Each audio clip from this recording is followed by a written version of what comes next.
নমস্কাৰ সকলোৱে চাই আছে বিমান বৰা মোটিভেশ্যন ইউটিউব চেনেল।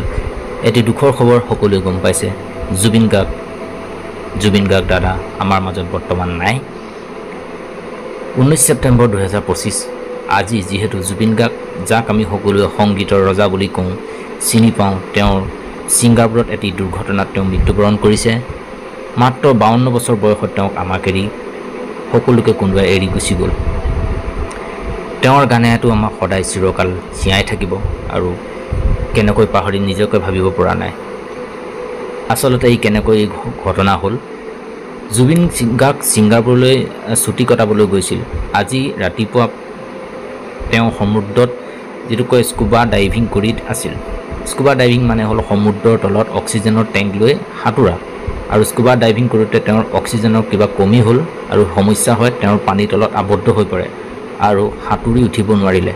আৰু স্থানীয় লোকে তেওঁক উদ্ধাৰ কৰি তৎক্ষণাত হস্পিটেললৈ লৈ যায় যদিও ডাক্তৰে তেওঁক বচাবলৈ বহু চেষ্টা কৰিলে, কিন্তু শেষত চেষ্টা ব্যৰ্থ হ'ল আৰু পুৱা 10 বজাৰ আজি আশে পাশে হস্পিটেলত তেওঁৰ মৃত্যুৰ খবৰ নিশ্চিত কৰে। আৰু জুবিন গাৰ্গৰ যি পত্নী গৰিমা গাৰ্গ আৰু তেওঁৰ ল'ৰা স্নেহাশিষ এই খবৰ শুনি শোকত ভাগি পৰিছে। পৰিয়ালৰ এজন সদস্যই কৈছে, জুবিনৰ এনেকুৱা যোৱাটো আমি কেতিয়াও ভাবিব পৰা নাছিলোঁ। তেওঁ সদায় হাঁহি ধেমালিৰ জীৱনটো কটাইছিল। তেওঁ পৰিয়াল এতিয়া তেওঁৰ শৰীৰ অসমলৈ আনিবলৈ প্ৰস্তুতি কৰি আছে। ছিংগাপুৰৰ পৰা অসমলৈ আনিবলৈ সম্ভৱ কাইলৈ তেওঁৰ শৰীৰ অসমত উপস্থিত হ'ব। আৰু জুবিনৰ মৃত্যুৰ খবৰে গোটেই অসমৰ শোকৰ ছাঁ নমাইছে।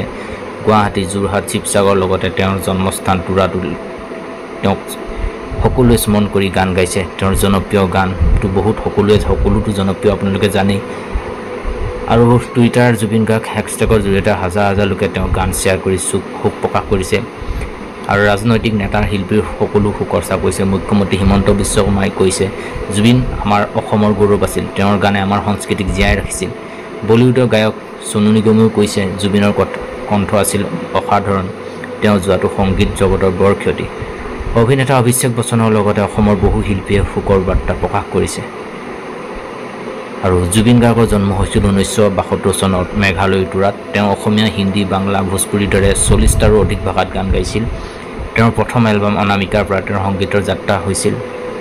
ইয়া আলীৰ ধৰি বহুতো বলিউডত তেওঁ গীত গাইছিল আৰু মিছন চাইনাৰ পৰা ধৰি বহুতখন চিনেমাও কৰিছে। তেওঁ 32,000ৰো অধিক তেওঁ গান গাইছে আৰু তেওঁ বহুতো বঁটা পুৰস্কাৰ লাভ কৰিছে। আৰু শেষৰ কথা, জুবিন গাৰ্গ মৃত্যু অসমীয়া সংগীতৰ বাবে এটা ডাঙৰ শূন্যতা। তেওঁৰ গান আমাৰ মাজত চিৰকাল জীয়াই থাকিব। তেওঁ য'তে থাকক, তেওঁ আত্মাই চিৰশান্তি লাভ কৰক। আৰু সকলোৱে আমি আশীৰ্বাদ কৰিছোঁ, মংগল কৰিছোঁ যাতে তেওঁৰ আত্মাই যাতে সদ্গতি পায়, তেওঁৰ আত্মাৰ শান্তি পায়। তেওঁৰ গান আমাৰ মাজত সদায় চিৰকাল জীয়াই থাকিব। আমি তেওঁৰ আত্মাৰ শান্তিৰ বাবে প্ৰাৰ্থনা কৰোঁ আৰু তেওঁৰ পৰিয়ালৰ প্ৰতি সমবেদনা জনাওঁ। জুবিন, তুমি আমাৰ হৃদয়ত সদায় থাকিবা। সকলোৱে এই ভিডিঅ'টো যাতে বন্ধু বান্ধিবলৈ শ্বেয়াৰ কৰে আৰু জুবিন দাক যাতে তেওঁৰ আত্মাৰ সদ্গতি পাবলৈ, চিৰশান্তি পাবলৈ আশীৰ্বাদ কৰিব। ধন্যবাদ।